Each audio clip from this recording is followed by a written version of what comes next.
Capítulo 11 da série O Império Romano contado pela Alice, segunda temporada. E hoje, no último capítulo, Roma vai pegar fogo. Isso mesmo, eu vou contar a história do grande incêndio de Roma do ano de 64 depois de Cristo, durante o governo do imperador Nero. O Nero ficou conhecido na história como o incendiário, como o imperador que colocou fogo em Roma. Será que isso realmente é verdade? Por que o Nero ficou conhecido assim? Ele ficou conhecido assim justamente porque a história, naquela época, era escrita pelos adversários do Nero. Hoje, a maior parte dos historiadores já concorda que o Nero não teria motivos para colocar fogo em Roma. Inclusive, o Nero nem estava em Roma no momento que o incêndio começou, no dia 18 de julho de 64 depois de Cristo.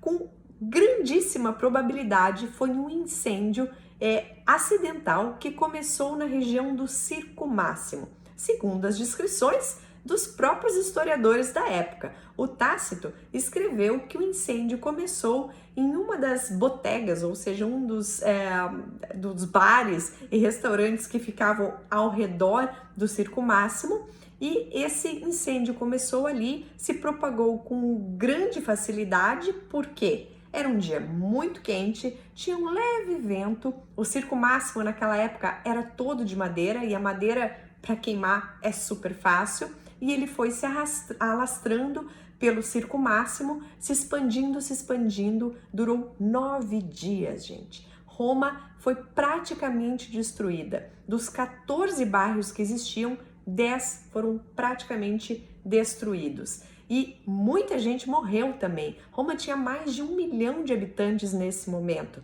Vocês imaginem o caos, com as ruas estreitas, com a maior parte de madeira, a iluminação noturna das casas era feita com tochas, com fogo, ou seja, tudo propiciou que o fogo se alastrasse. O Nero viu o incêndio acontecendo lá de longe, de Âncio, da onde ele estava, que ele estava lá no litoral, e ele ficou desesperado que Roma estava pegando fogo, veio para Roma. E aí, segundo os historiadores da época, ele chegou aqui em Roma somente no momento que a casa dele, a Domus Transitória, já estava pegando fogo, e por isso que ele voltou. O fato é que o Nero, ele ajudou as pessoas, inclusive abrigando as pessoas que estavam fugindo do fogo na área do Campo de Marte, ali onde hoje a gente tem o Panteão. A gente tinha o antigo Panteão na época, construído pelo Agripa, e na área do Horti de Agrippina. Que é um horte? É como se fosse uma grande casa de campo que ficava destilado aqui do rio Tibre, ou seja, onde hoje é o Trastevere, o Vaticano, mais ou menos. E o Nero ajudou a abrigar essas pessoas. Depois que o incêndio acabou, Roma estava praticamente destruída, Nero não sabia o que fazer. E aí ele perguntou para o Sêneca: Sêneca, o que eu faço? Aí o Sêneca falou para ele assim: olha, Nero, um grande desastre, um imperador reina como um deus, reine como um deus. E o Nero decidiu reconstruir Roma, e foi o que ele começou a fazer. O Nero criou novas leis para construir em Roma, leis de urbanismo, dizendo que tinha que ter distanciamento, o tamanho das ruas. Ele deu um incentivo financeiro para quem conseguisse reconstruir a sua casa em no máximo 1 ano, e assim ele começou a reconstruir Roma. Só que claro que começou a faltar dinheiro.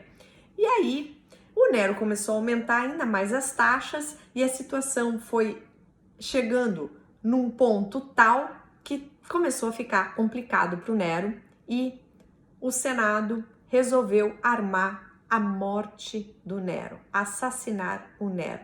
Ele ficou sabendo disso, fugiu de Roma e resolveu se matar antes de ser assassinado.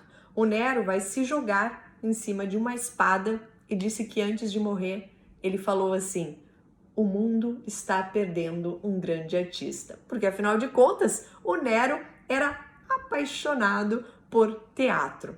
Mas o Nero deixou traços bem importantes na paisagem de Roma hoje. E sabe o que? Por exemplo, se não fosse o Nero, se não fosse o incêndio da época do Nero, a gente não teria o Coliseu. Nós não teríamos o Vaticano. E será que vocês sabem por quê? Eu vou deixar por um a seguir cenas do próximo capítulo na próxima temporada, na temporada 3 da série O Império Romano contado pela Ali.